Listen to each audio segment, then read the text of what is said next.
may know Braden. He was grow football, play football here. He had a serious accident yesterday, suffered the loss of several fingers, may lose a leg in an accident. So she just asked if we would also pray for Braden. I got to know this young man pretty well when we were feeding the football team. Of course, all those kids are great, but just want to lift him up right now, and then we'll be praying for a meal. Thank you for being here today. Father God, we do thank you for the privilege that we can come together. And we do ask a special prayer right now for Braden and for his family as he's going through this tragic accident. We pray that the doctors who are tending to him will be just perfect in all of their dealings and their diagnosis, that he will receive the absolute utmost perfect care, and that he'll be able to keep that leg and to be able to be restored to some type of perfect life. Father, we just pray that you would just cover him right now in this time of trial. Father, we thank you for this day and the opportunity as a club that we can assemble. Father, we give you the praise for the things that we were able to do last week, for the number of lives that this community will touch through the grants that we were able to distribute last week. You remind us, Father, why we're here, for the opportunity we have to serve others. That's our purpose, Father. We give you the praise and the glory for the doors that you will continue to open. We ask a blessing on this meal, those who prepared it for us. And Father, just help us to continue to deal in the service for you and for this community. And we all pray these in Jesus' name. Amen. Amen. Flag salute. Attention, salute, pledge. I pledge allegiance to the flag of the United States of America and to the republic for which it stands, one nation under God, indivisible, with liberty and justice for all. Don't be seated. Patty Beth? Yeah. She served in dual capacity today. She's also our Rotary Minute Song and our Sergeant of Arms. Yes. Round of applause. Yes. I can even stack the chairs if we need to on the end. All right, this is an exciting song. As you know, we have a wildlife person that's going to talk to us here today. So in my research to find songs about wildlife, I came up with Home on the Range. So here we go. Ready? Oh, give me a home where the buffalo roam, where the deer and the antelope play, where seldom is heard a discouraging word, and the skies are not cloudy all day. Home, home on the range, where the deer and the antelope play, where seldom is heard a discouraging word, and the skies are not cloudy all day. Oh, that was good. And I can't wait to hear when antelope season is in Oklahoma. I'm not sure about that. Well, being Sergeant at Arms, and you know this is to raise money for our scholarship fund in our blue bucket. So go ahead and have a seat after you dig your wallets out. We're going to see how many of you actually look at that beautiful newsletter that comes in our email boxes every week. I'm sure you study it from top to bottom. First one that puts their hand up and gives me this, doesn't shout it out, that I recognize with a hand up, I will pay your $1. But who is our Rotarian of the day? You are. I see Russell. Judy! We have more than one Judy. The Judy. The Judy. Making it difficult. Okay, I will pay that. Judy McHenry is our Rotarian of the day. Question number 2. There are 3 words at the top of every email that comes out in the form of a letter for a banner, right up here at the top. What are those 3 words? Do not forward. Do not forward. No. Do you know, Pauline? Service above self. No, it is not. It is, well, the ding, time's up now. So it is unite for good. Unite for good is the correct answer. Well, she didn't get it in time. The time expired. Okay, question number 3. Grove Rotarians, Grove Rotary has 2 honorary Rotarians. Who are those 2 Rotarians? Patty Beth is one of them. Yeah, you. I didn't see that hand. Yes, Susie. Patty Beth and Shirley Gage. Patty Beth is one, Leonard. and Leonard Miller is one. Did you know that? We can't vote. Okay, everybody else put in $1. If the students of the month will help us gather those up, we'll move right along.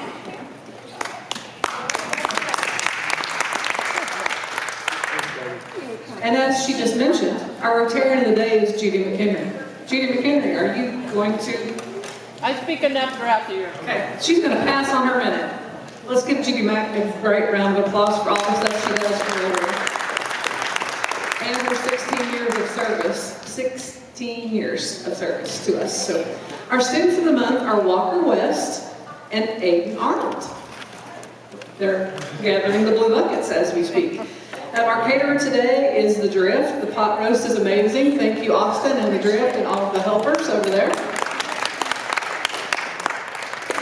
Additional guests with us today, with Dave Unruhs, his lovely wife, Kendra. Kendra, we're so glad that you're with us today. Our teacher of the month is Jeannie Smith. Jeannie, it's great to have you here with us today. Student of the month, Aiden Arnold. Her parents are joining her, our very own Rotarian, Adrian, and her dad, Jim. Jim, it's great to have you here with us. And with Walker, his mother, Nikita Maston. Nikita, it's great to have you here with us today. And then we have a visitor, hopefully a potential Rotarian, Melanie Medley. Melanie, wave your hand, and it's great to have you here.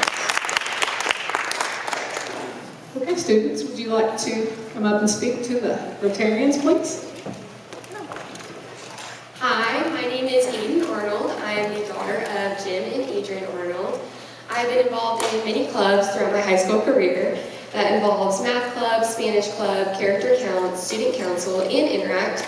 I've been on the Interact board for 2 years now, and I am the current Interact treasurer. I also play basketball, but my main sport is pole vaulting. I'm a 3-time state placer and hopefully a state champion this year, fingers crossed. After I graduate from Grove, I plan to attend Pitt State for 2 years, and then I will transfer to OSU where I will get my master's in speech pathology. Ultimately, I want to move back to Grove and help as many kids and adults as I can. I think Grove's an amazing town and the community. I'm very blessed to grow up here, and I think Rotary is a good reason why it's such a good town. So thank you for having me.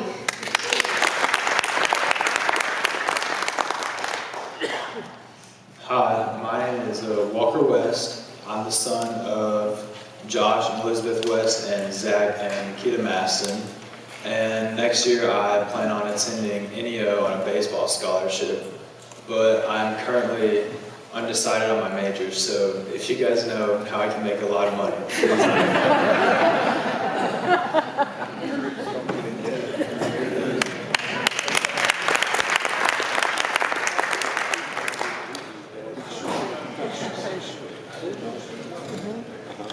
Jill, can you come?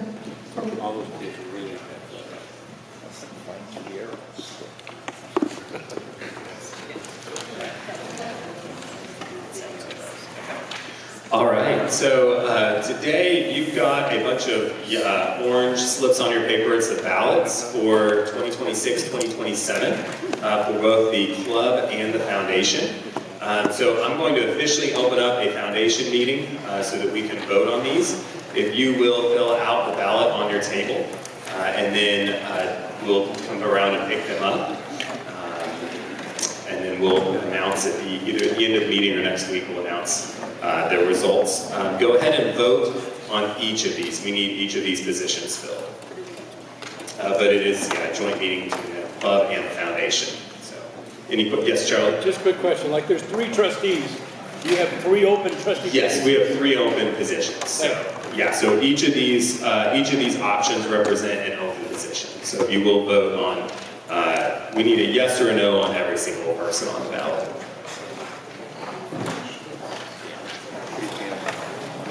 Okay, any other questions? All right, I'm going to officially close the foundation meeting, and we will turn it back over to to Serena. They're gonna be picking these up when we drop them off. We'll come around and pick them up.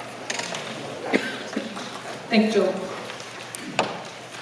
Now for Rotarian announcements, if you will come forward. I know we have a special grant presentation for the DPIL, so Kendra, if you will come forward, and Joel, sorry.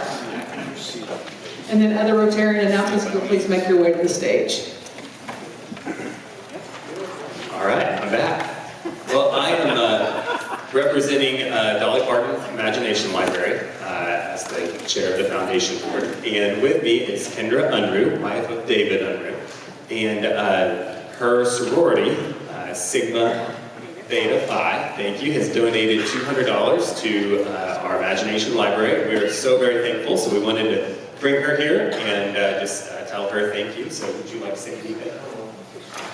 I just wanted to say that being married to Dave, I've learned so much about the Rotarian organization, and you guys are amazing and a definite need in our community. So thank you, John. We're thankful for your donation.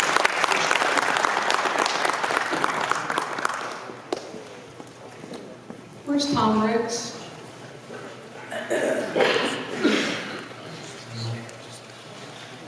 Tom is going to be presenting Jeannie Smith, Teacher of the Month. So just give us a moment. If you will, if you have any Rotarian announcements, and I know Clint has one regarding the fishing tournaments that are coming up. So if you want to go and do that, Clint, please. Sure. While Tom makes his way to the stage. I didn't want to hear. You're good. How y'all? So, believe it or not, we have 60 tournaments on Grand Lake in 2026. Here's the list. Okay? It's quite exciting. In addition, we have a new Convention Civic Center that's getting ready to open here pretty quick. And we're looking forward to having some wonderful fishing tournaments. The city and Grand River Dam Authority has asked us to participate and help with 8 launches. I have given the list, and you will see it 2 weeks beforehand. I'll make the announcement. If I make it too early, the crew here sometimes forgets. So, if you want to come and participate and help out in this wonderful thing, 5 a.m. What's the first one? March? Yeah, whatever it says on What the. is it, March? 7th. March 7th is the first one. So, thank you. Anyway, 60 tournaments. Woo! Well, Mr. Courts and I would like to introduce our Teacher of the Month this month, which is no stranger to any of you, as she's made many visits to our club, not only with the robotics team, but also to pick up foundation grants almost every year. Miss Jeannie Smith has been teaching for 25 years in our community, and she has not only been charming, but motivational, inspirational, and her kids love it. So with that, Mr. Quartz, you can tell us the dirt. This is a family show, so we won't share all the dirt. I've been a grower for 15 years. The first thing I noticed about Jeannie is she is a firecracker. And if you have any technical or computer questions, this is the lady in the building to go to. Anytime I go into her class, they're doing extremely high-level critical thinking questions. They're doing everything from coding to robotics, which is all very incredible. But the thing that I would say she does the best in her repertoire is she allows students to be self-learners.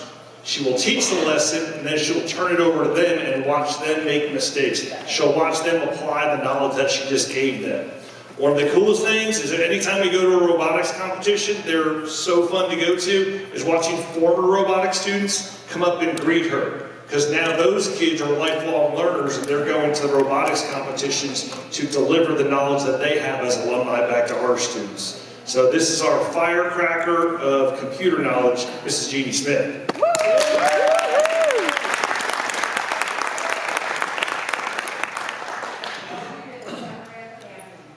Well, you know, it's hard to be recognized, but I'll get through this. I do like to talk, so once I get talking, I'll be fine. So I was told as Teacher of the Month from the high school, what I needed to share with you was how did I get into teaching and what is my passion. And so when I graduated from Grove High School in 1986, all I knew is that I loved mathematics. I really do love mathematics, all of it. And I had no idea where I was going to go. I had no idea what I was going to do. We didn't, back in that day, people didn't prepare us for careers. We just say like, off you go to college, and there you go. And but the only advice I got was maybe you want to do accounting. Well, I did an internship in accounting. No, not that one. And so off I went to OU. The reason I went to OU, because I had an older friend who said, when did you go to OU? I was like, okay. So she put me in her car. She was about 5 years older than I. And she drove me to Norman. And she said, here you go, we'll enroll, and off you'll go. So I ended up at OU. Had no idea what I was doing.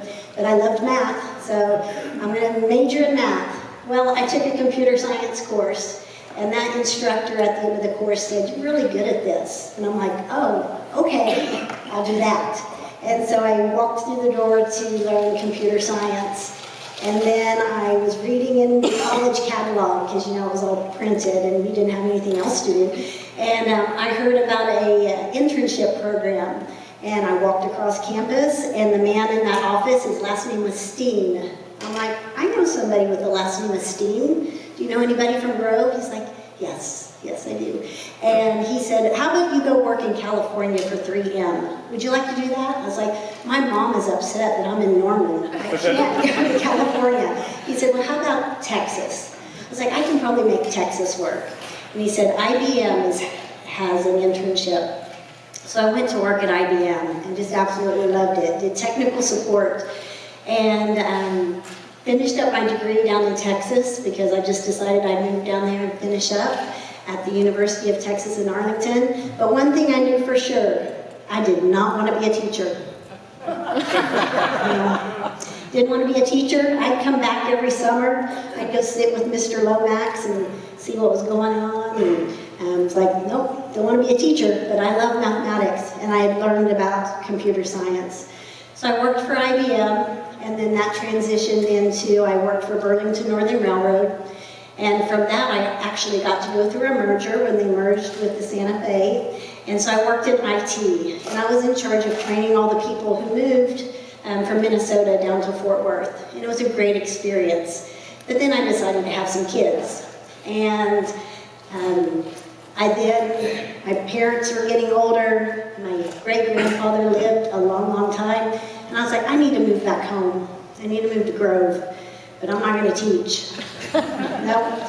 So we moved to Northwest Arkansas, and I interviewed at Walmart, and I was like, I don't want to work at Walmart. It was the home office, I mean, it was lovely, but I didn't want to do that. And then the University of Arkansas had a job opening. They wanted to write an application so students could look at their refund online. And they're like, you could do that? I was like, yeah, we can do that. So I worked there. And lo and behold, someone in my Sunday school class said, why don't you come be a math teacher? You have a degree in math. I was like, I also have a minor in computer science, but I don't want to teach, thank you. And he's like, okay. And then December rolled around and he said, would you please come and teach? And I was like, I do not want to teach. He said, your kids can go to school for free, because it was a private school. And that's how I got into teaching. Private school over in Arkansas, little school, and the Shiloh Christian School. And that's how I got into teaching. But because of that, when I needed, it wasn't quite close enough to be over in Northwest Arkansas, I needed to be in Grove. And that's what enabled me to come here and start my career. And I tell you what, teaching is the hardest job I've ever had, but it's the most rewarding. I love learning. I think that's why I love mathematics. I love everything about it. I love inspiring my students to learn, and that's why I've stayed in it. I thought, if I can do this for 10 years, I'll be doing great. And as you heard, I've been doing it for 25. But none of it's been possible without groups like Rotary, groups like GEFI, because as you know, schools don't have a lot of finances. We can't do cool things like science fairs and robots and computer labs and all these extra things that we have in Grove. It's because our community is so generous. And our teaching staff at Grove is incredible. When teachers come to Grove, they stay here. And we've got teachers that have a wealth of knowledge. And when I read on Facebook, like, well, I think schools should bring back home ec. Guess what? We have that. We have home ec. We have ag. We do teach students how to balance checkbooks. We have it all going on at Grove. We have more AP, advanced placement classes, than any school of our size. Last year we had at least 2 students who graduated from high school with 30 college hours. So they went to college having already taken 2 years. And lots of students have done that before them through AP classes and concurrent classes. I like enabling those kids to do those things, but I like learning myself. So I taught math for 15 years, started a little robotics program that opened my eyes to engineering. I was like, nobody told me about engineering. I mean, I knew about it, but I didn't know I could do it. So that's my mission, my passion. I was like, I need kids to know what they can do with math and science. I need them to know there are jobs out there in big shiny buildings. It's like, I loved working in the big shiny building at 777 Main Street in downtown Fort Worth. I loved it. But I also love being right here at Grove, and it is because of our community. I mean, do you not love going to Walmart and knowing 50, 75% of people you see? I love that. I love coming here and seeing all of y'all, people I grew up with, people that saw me grow up here. I mean, we could raise some hands who's known me the longest here, and it's been a long time. And I am blessed to be able to come back to Grove. I've been here for 25 years, and you know, just share my passion with students, but that's why I continue to teach. The other thing I just want to say in closing is our administration throughout my career of 25 years, the superintendents, all of my principals, they've enabled us to do that. I come up with a crazy idea, they're like, well, I guess if you can find a way to do that, that's fine with us. And it's like, okay, I'm going to go get some money to start a robotics program. They're like, okay, let us know how it goes. Just tell us where to sign. And they let us do that. And we have teachers throughout our district that do that. And Geffy funding our grants. Like, we have crazy ideas. Let's do 3D printing. Okay, we get 3D printers. It's just a great synergy here in Grove. And I know I'm preaching to the choir, because we all love it here and love serving, and I just appreciate the recognition, and I hope you continue to support us throughout the school district. Spread the word. We're doing great things at Grove Public Schools. If students are bored and think there's nothing to do, tell them to come find me. I appreciate it. Thank you so much.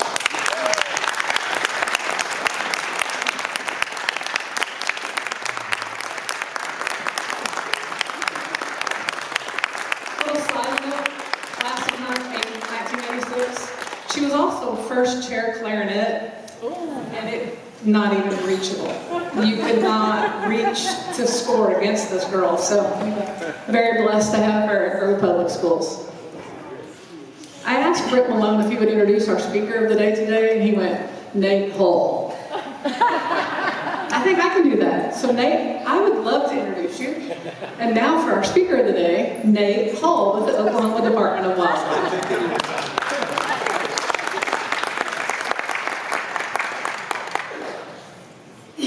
All right, thank you very much for the introduction, and it gives me room to expound, right? So, first I'll say I don't expect a standing ovation from any of you, because I cannot do really the things she has, but I hope to give you guys some insight on not only what I do as a fisheries biologist, but what the state of Oklahoma is doing, and what, more importantly, we are doing right here in your backyard.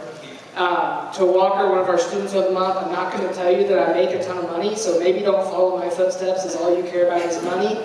However, if you want the job of your dreams, if you want to have a blast every single day, I highly recommend it. There's a lot of things in life that matter, and I have found over my short lifespan that joy matters a little more than money sometimes, so definitely consider those things when you're looking at your options. I'm not from Grove. I'm from Claremont, but I recently moved here a year ago to start my career as a fisheries biologist, and I've really found great solace in the community, and I love, more importantly, the fish and wildlife that are around this area. And I started in Claremont. I got my bachelor's degree from Rogers State there in Claremont, and then now I've gone on to completing my master's, and I'll graduate from Oklahoma State here in May. And so my passion for fish and wildlife started really early, even though I didn't really even think about it when I was young. I was the kid that always watched Animal Planet and was looking at people like Steve Irwin and Jeremy Wade on TV, and I was like, oh man, that would be really cool to have a job like that. But I was like, fish and wildlife isn't for everybody, it's only for the extreme people, right? Well, then I'm sitting in a calculus class as an engineering student because I thought engineering sounds kind of cool, but I hate math. And so I'm miserable in this calculus class, and my friend Waylon texts me and says, oh, I'm going on a camping trip this weekend for class, and I don't have to go to class for 2 weeks because we're going to be in the field for a weekend. I was like, well, how do I sign up to go camping for class? That sounds great. I'm already paying for this. I'm paying for a calculus class that I don't like. So why don't I pay for a class so I can go camping? And then we went camping, and I saw all the beautiful fish in streams that are super muddy that I never even realized were there. It's like we have our own coral reef right in our backyard that you never even know. And all of a sudden, my passion for fisheries started. So that's a little bit about me, and I'll jump into fisheries biology stuff. So the first thing I'll say is, what is the ODWC anyway? We're not all game wardens. I just told you I'm a fisheries biologist. I don't wear a gun. I don't have a badge. I don't do any of those things. The law enforcement are the people that are outward facing. That's what everybody thinks of when they think of a Fish and Wildlife Department. But we're more than that. We're a conservation agency that's funded by the people. So any of you in this room that bought a hunting or a fishing license this year, you paid my salary, so thank you.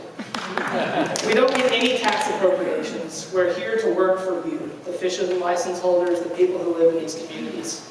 We're separated into several divisions. We have the admin division, law enforcement, wildlife, communication and education, and ultimately fisheries. So we do a lot for the state, even though it may not all be seen. So like I just told you a minute ago, how did I get here? Well, I got that bachelor's degree, and I started doing some internships. I worked with ODWC and with the Corps of Engineers during those, and that gave me the footing to stand on in order to start this career. Eventually made it full-time with the U.S. Army Corps of Engineers, but I found out that federal service just wasn't for me. So I came to full-time with ODWC, and I got to do really cool things like put radio transmitters in largemouth bass, and talk to tournament directors, and hop on things called electrofishing boats, where I get to mix electricity and water together all the time and not hurt things or people. So what exactly does a fisheries biologist do? Well, this is kind of our mantra, what we live by. It's to monitor, manage, and protect fish populations along with their habitats while growing our community of anglers, partnering with those who love the outdoors, and fostering stewardship with those who care for the water. So those are a lot of really broad terms, right? What does that actually mean? What are we doing every single day? Well, it's a lot, and I'll give you a little glimpse of that. So the first component of management as a management biologist is the fish themselves. And so we break our fish monitoring down into 4 sampling seasons. We have spring electrofishing and summer electrofishing. These target 2 different species of fish, essentially. Spring, we're looking at largemouth bass and your sunfish. And then in summer electrofishing, we're looking specifically at catfish. So they're in that top right-hand corner, the blue cats and the flatheads. And the reason for those different seasons is how the gear works, and we'll talk a little bit about that in a second. Then we'll do fall trap netting. These are what I call the stupid nets, because the fish just have to follow a fence and end up at the bottom of the net. So they don't have to be incredibly smart, but we catch them. And that's for crappie and, once again, sunfish. And then we do winter gill netting, and that's just an impact gear where any fish that is swimming through the water column, like, say, a white bass, is going to encounter that. They don't have hands, so they get tangled and they can't get out, and then we pull them in. And then the last thing we'll do, despite these seasons, is we'll do regional specific research. So if there's any question we have, if there's a problem we see in our system, we'll develop research projects to tackle that and to further our advancement of science. And to give you a little idea as to what my favorite gear is all about, electrofishing, I have a short video for you.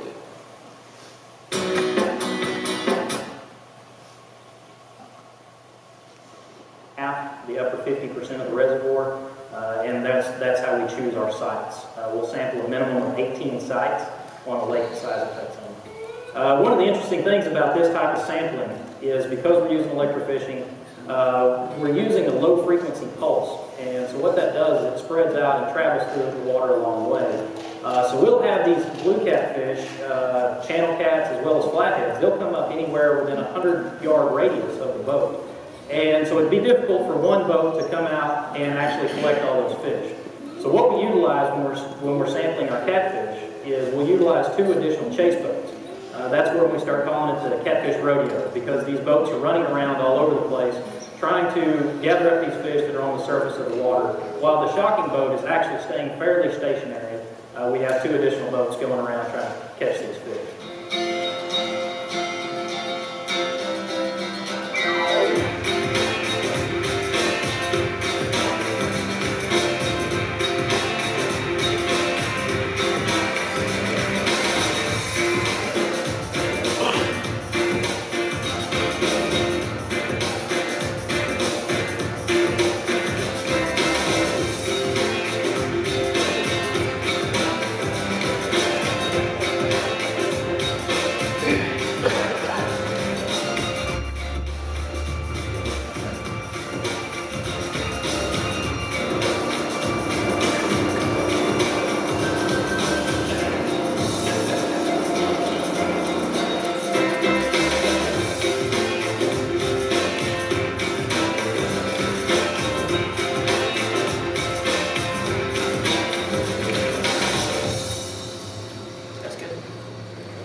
Yeah, Lake Texoma really is a premier, world-class blue cat lake. Thank you very much. So that's summer electrofishing. Spring electrofishing is not like that, but one of the more reasons why it's a dream job and I love what I do, because I get to hold on to a rail and be thrown around and net fish off the side of the boat. Sometimes I'm really big. Cool note about electrofishing, why I love it so much, is it's the quickest way we can sample fish, and most importantly, it's in a 100% non-lethal way. All these fish are drawn to the surface by the electricity. They get stunned just as if I hit you over the side of the pan. And 5 minutes later, they come awake. We can weigh them and measure them while they're stunned, and then we can throw them back in the lake. So electrofishing is something we do every spring on Grand Lake. I'll be talking to you here later about exactly what we're doing with that right now, but it's our most fun gear to use, but it's also the most interactive. So sometimes we may even take people out to look at us or to watch us do it, or electrofishing from a class to show kids that this kind of stuff is a possibility. So now that we've collected the data that we take every season, what do we do with it? Well, we're looking at population size structure, we're looking at catch unit trends, fish condition, growth, recruitment, habitat availability, and mortality. All of these metrics go into decisions we make as biologists to ensure that the sport fish populations are around for generations to come. And so what does that exactly look like? I have a little breakdown here for you of different data that we collect in the field. So this is 2025 bass electrofishing data for Grand Lake. So this is real time what the lake is experiencing right now. This graph is of what we call a link frequency histogram. It's simply of the fish we caught, what percentage or what size. We sample the entire lake when we do this by selecting 24 sites. That gives us a metric that's standardized over time. And so I can compare this to last year or 20 years ago. So you'll see that right now we have a lot of fish that are 12 to 14 inches. That sounds great, right? Well, it is. It's good. It's awesome. And we can see that this tail here for larger fish trends down. That is what we expect. As fish age, they die. It's the natural course of life, so we expect larger fish to drown. What we don't necessarily expect is for this tail here on the left to be low. That appears from this graph that we don't have a lot of baby fish in the system. But we can't worry yet because we have a lot of other metrics we have to look at before we make that decision. So the next thing we're going to look at is age and growth. This is what we call a von Berg growth curve. And all it is telling me is that how much fish are growing per year based off all the individual that we aged. So important thing to note here, by age 1, they're almost 10 inches long. By age 2, they're over 14 inches long in Grand Lake. That's exceptional growth for a largemouth bass fishery. Generally, they're not going to be hitting 14 inches until they're 3 or 4 years old. So what that explains is, in that previous figure I showed you, there wasn't very many small fish. Well, that's not because we don't have baby fish out there. It's because they're growing so fast they're never small. they just instantly go big. And then as they age through life, they slow down just like everything else does. But that explains our low tail. So then the next thing we'll look at is, well, what is our age demographic of our population? What percentage is age 4 versus age 5, and so on? Well, you see here that the majority of our population from the 2025 sample were 2 to 3 years old. So that once again explains that section in the lake frequency that looked worrisome is actually just because a ton of our fish have already grown out of it. And in subsequent years, that big percentage of large individuals in the 2 or 3 year old is going to continue to carry over as those fish age. So it's showing us just in how good of a scenario the Grand Lake is in right now. The last thing we look at is mortality. So how long can I expect these 2 and 3 year old fish to live and persist in the system? We get that from age data as well. So here's a mortality regression, and we can see that that A there is estimated total mortality for a year. And so that's a combination of angling and natural. So what fish just simply die because they're old or because they got a disease, versus ones that may be harvested by anglers or accidentally injured by anglers and subsequently die.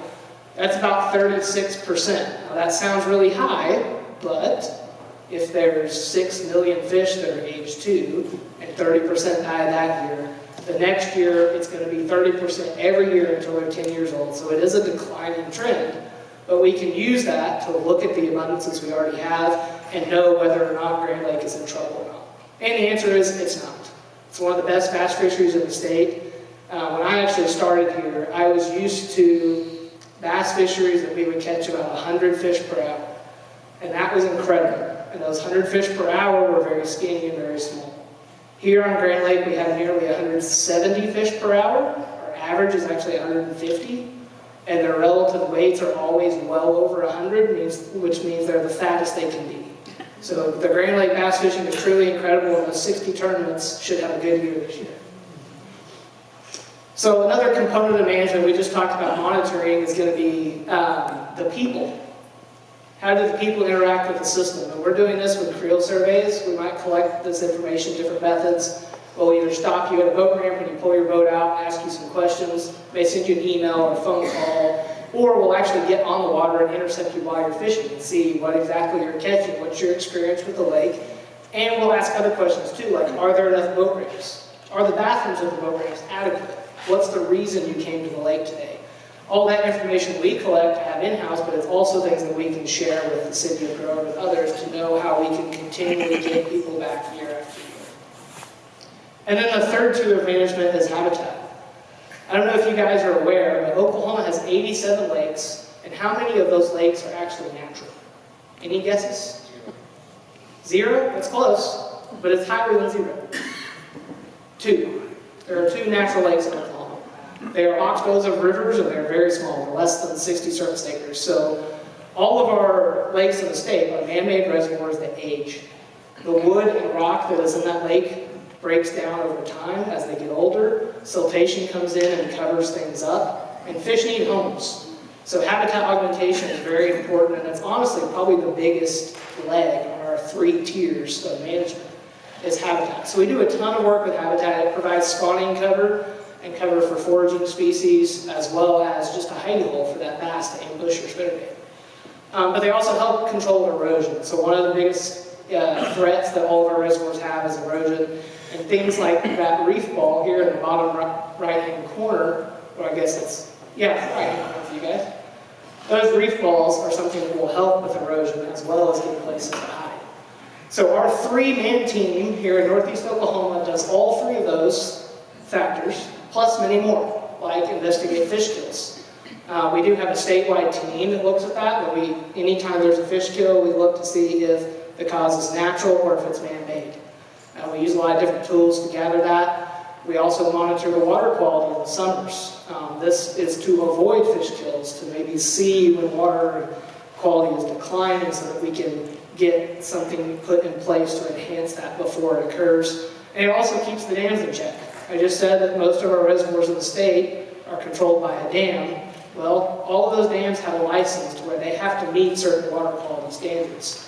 So we are here to be one of those governing bodies that ensures that these dams are meeting water quality standards and we're not impacting the fish and wildlife. And then to top off all those big things, we're a state agency, we don't have a ton of money, so we do a lot of little other stuff too. Like, if you need a workbench, you build it. If your retaining wall is falling over, you re-slope it. If you need a building to store your new boat that you were blessed with, you build a building to store the boat in.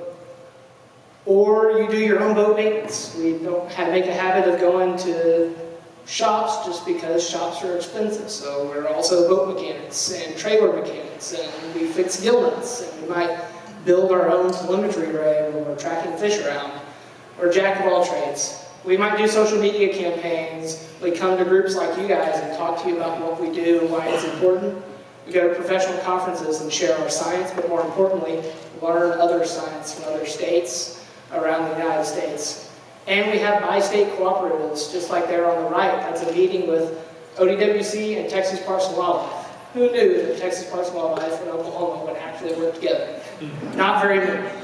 But we do. We work together every single year on Lake Texoma and many other lakes that are on the border. We're having a meeting with Arkansas here in 2 weeks to do the same thing. So all of us in the fisheries community are very tight-knit. These are all different parts and aspects of our job. So I've rambled enough about what we do. Now you actually probably want to know what we're doing for Grove, right? And what are we doing for Grand Lake? So here's just a few of our projects. We just completed a 12-month creel on Grand. It was a roving creel, so we were out on the water for 36 days interviewing anglers that we saw. To give you a little bit of statistics on those, because I find them interesting, is 80% were boat anglers. No surprise, there's not a lot of shoreline here, or accessible shoreline, I should say. 45% of those anglers use live imaging sonar. Also not super surprising, live scope's getting pretty popular. So 45%, actually I thought it was going to be a little higher than that. So, but here's the important stuff, and I'm sure it's the question that is ringing in some of your heads. What is live scope doing to our fishery, and how is it hurting? Well, what we learned was that the catch rate for traditional anglers was lower, so your live imaging sonar people are more efficient at catching fish. However, they're not harvesting them as high of a rate as the traditional anglers. Our traditional guys who have been fishing with their same pinger unit they haven't since 1980 were harvesting more fish than the live scope guys were. So yeah, they're catching some more fish, but they're not necessarily killing anymore. And of those that they were harvesting, the live imaging sonar users were harvesting larger fish. So then they're taking older fish out of the system, leaving room for those younger ones to come back in. So we don't think it's the big ugly head that we fear it might be. And then on Grand Lake, probably no surprise, but all of the bass that were harvested in our survey were tournament catchers. So they were actually released at the end of the day. So we don't have people keeping largemouth bass out of the system. We learned a lot more than just these things, but these are the highlights. And today we're actually continuing the krill survey on the river arms, currently looking at white bass. And so that's something that if you fish in the rivers for white bass, you may see us. Another project we have going on that we're pretty proud of is a population and spatial dynamic study on flathead catfish. Flathead catfish are the only catfish species in the state that's not a game fish. Why? I don't know. I wasn't here in the 70s, but they should be. They're pretty cool. And we really don't know a lot about them. So in 2023, we started a special study to learn about how long do they live, when do they spawn, what's their size range, things like that. So we did that over the course of the first 2 years. And now we're embarking on a spatial study. So where do these fish go? How far do they travel? How often do they spawn? Where are their spawning sites? All of those type things. And one of the ways we want to answer that is with a mark recapture study. So you'll see in the top right photo, there's a little green or orange speck there. That's a tag that we're putting on these flatheads when we catch them. And then we're releasing them back into the water for either us to capture later or for anglers to capture and report to us. It also gives us insight into how anglers are using the fish and how many are being harvested every year, just like a krill survey line. Today, we've done 288 tagged individuals. We've recaptured 30 of those, and 4 of those recaptures actually came from noodlers this summer, which was pretty impressive because the fish they caught had only been in the water a week and a half, and they were not recaptured in the same hole that we pulled them out of when we tagged them. So some of these fish may move a lot more than we think. In 2026, we plan to tag about 250 more fish, and this study will go on for another couple of years. All right, the important one, F1 bass stocking. I'm sure most of you guys have heard about the stockings of F1s, but if you haven't, it's a partnership between ODWC, the City of Grove, the Kevin Van Dam Foundation, and several others. where money is donated to stock a man-made hybrid bass called the F1 or the tiger bass. This is year 4 of a 10-year trial period, and the goal is to increase growth rates and increase maximum size of largemouth bass that we see in Grand Lake. This is really important because ODWC tried this with Florida largemouth bass in the 90s up until actually 2022 is when we stopped. And it wasn't successful. And the reason for that is because our climate is just too cold for the Florida bass to thrive. So this F1 bass that we have come up, that American Sport Fish has come up with, is supposed to thrive better in environments just like Grand Lake. So we're trying it for 10 years and we're assessing its success with genetic testing to look at growth and to make sure that it is an F1 fish. You cannot tell a native northern and an F1 apart without looking at genetics. So we do that through genetics samples we take in the spring, and in the future we'll be taking these in tournaments. So over the course of time, these fish age. Our electrofishing doesn't catch big fish very often. So we're going to be relying on assistance from the tournaments to collect those fish over 6 pounds and get information off of them. And so to give you a little update on what that looks like, this is the percentage of genetic alleles of the samples we've taken in Grand Lake to date. We have 500 fish that we've genetically tested. 80% of those are northern largemouth bass. That's no surprise. Grand Lake was 99.5% before this study, so we have moved the needle a little bit. But we've only stocked about 600,000 fish so far. So Grand Lake is huge. This we expect is only to increase. The important thing with this figure is that the F1s are at 20%. So that shows that the fish we are stocking are living, they are growing, they are making new fish. So we're not just putting fish in that are getting eaten a week later. It is successful in that regard. The second thing, which is the important one, is how are these fish growing? So this is, once again, a von Wert growth curve graph, and it's showing the growth of the 3 species that we've pulled genetics on. And you can see that the Florida bass in green and the northern bass in that yellow color, they're growing about the same in Grand. There's not really too much difference between the two. However, the F1 in the dark orange, you see that it's growing slower in life, at least it seems to be.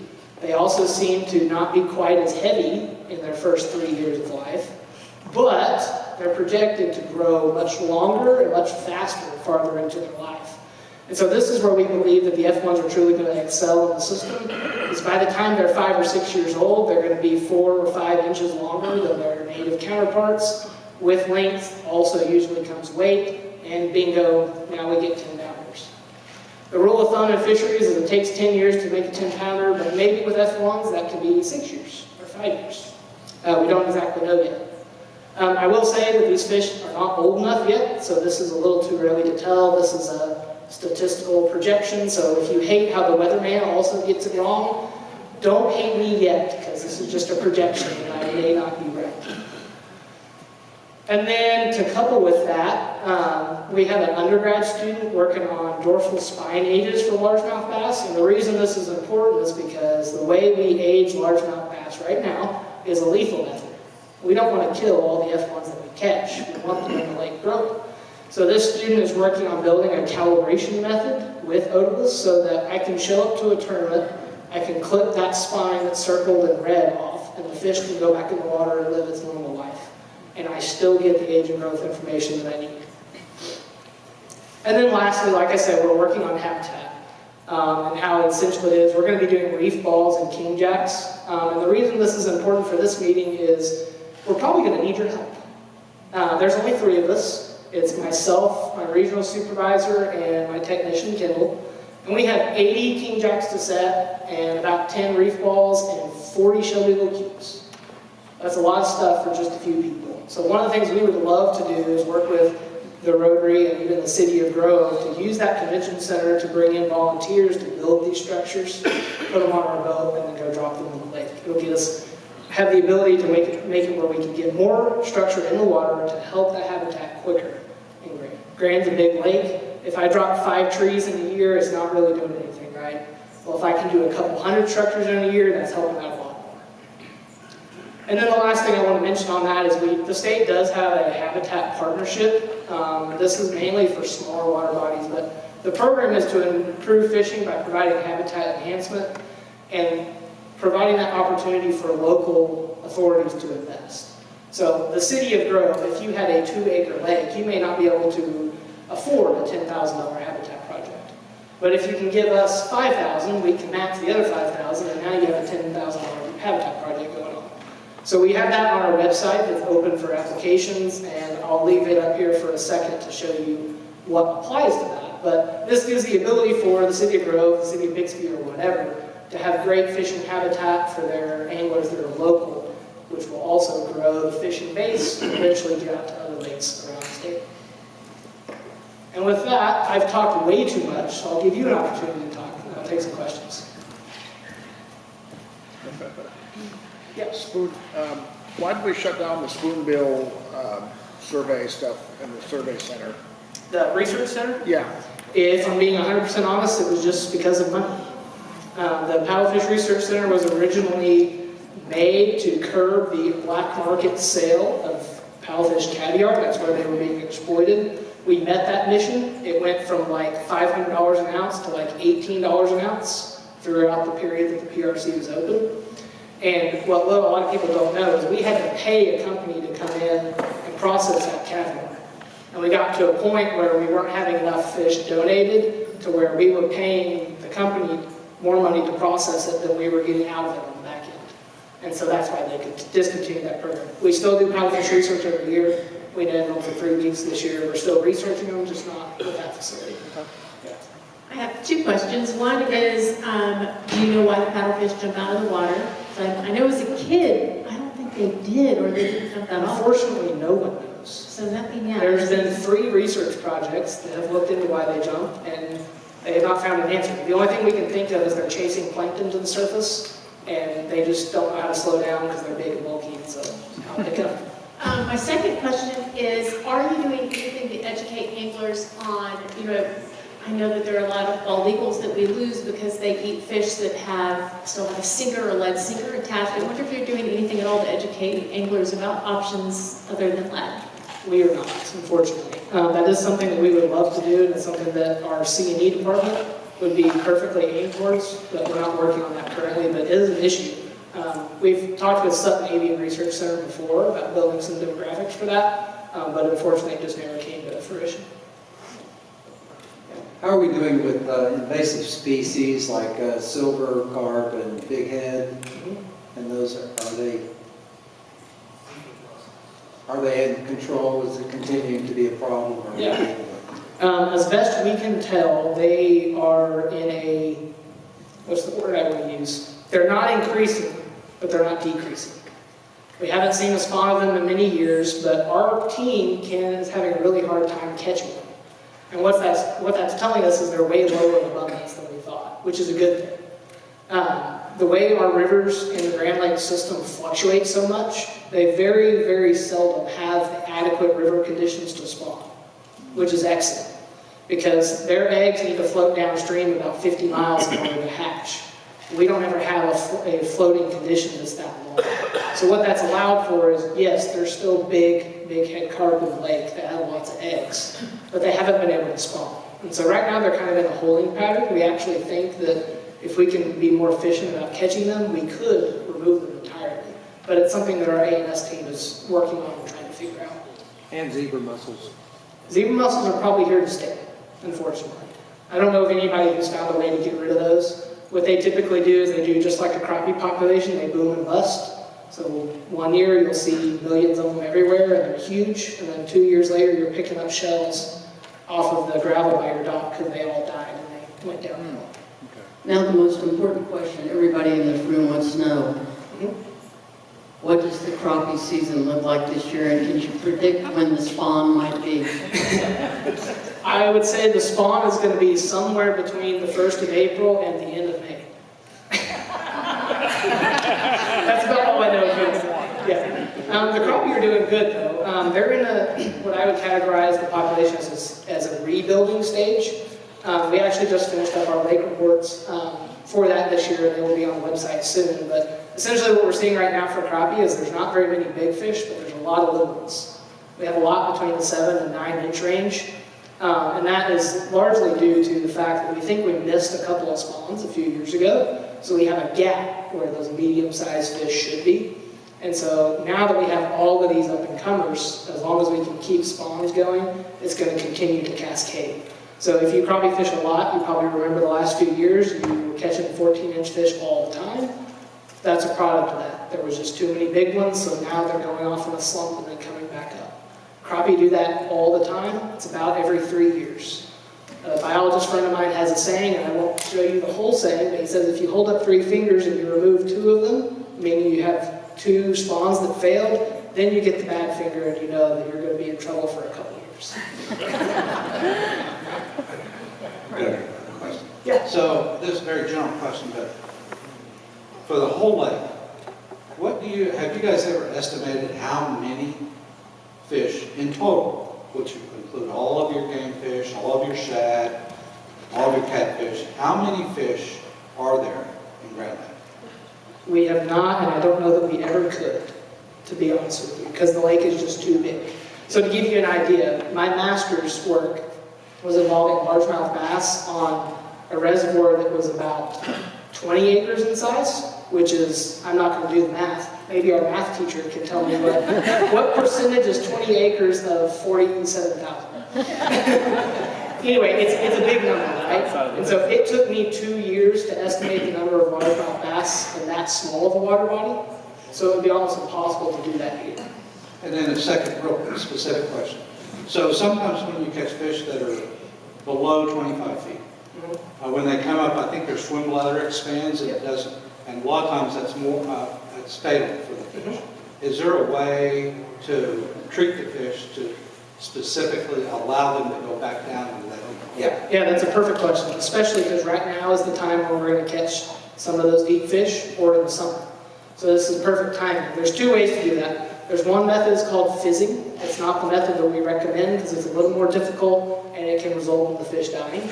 The other one is something new. It's called a descending device. It looks just like a BOGO grip that you might use to lift a catfish, except it's got a device in there that senses how deep it is.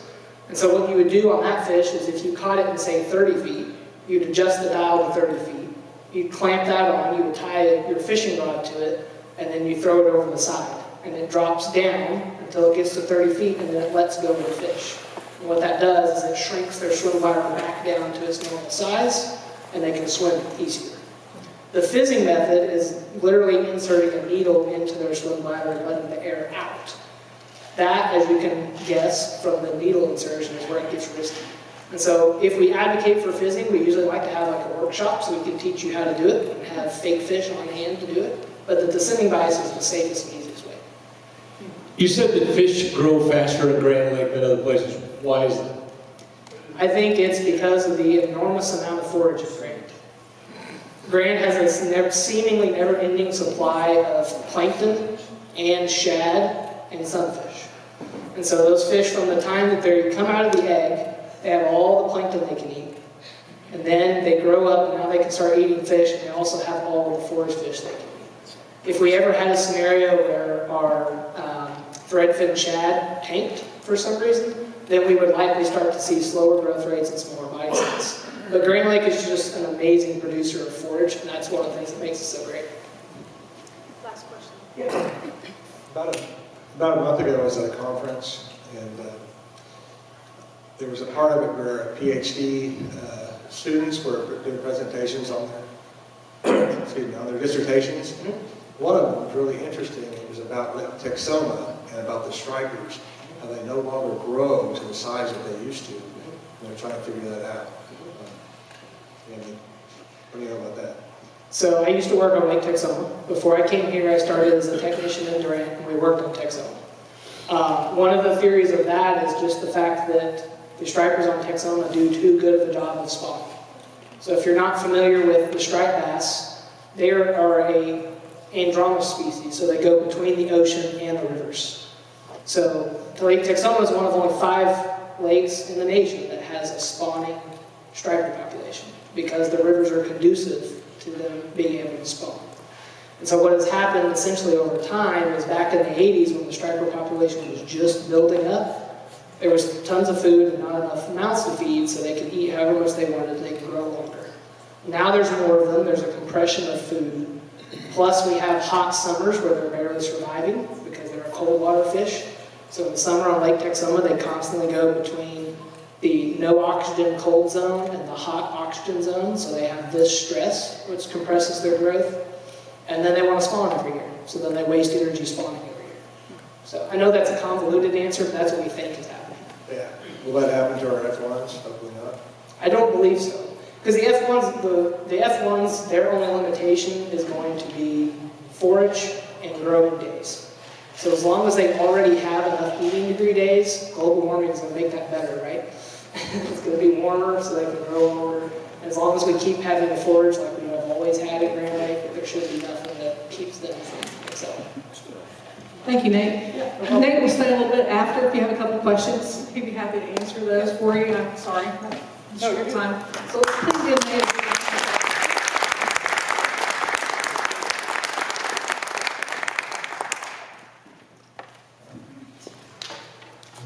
Next week's program is Tim Sappington with the Creation Safari. Final announcements, thanking our guests and the parents of the students of the month. So great to have you guys here, and of course our speaker. Tables and chairs, we're stacking all the blue chairs 8 high, putting out 7 metal, and if you will stand with me, we'll adjourn the way it's asked.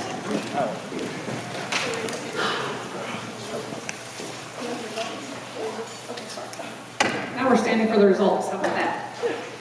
Carol? First of all, thank you for exercising your right to vote. And all of the nominees on both the club board and the foundation board slate passed with the majority of the vote. So congratulations to all of you. Thank you for that. Sorry. And now, of the things we think say or do, is it the truth? Is there a long term? Will the will become of every friendship? Will be beneficial to all concerned? And is it informative?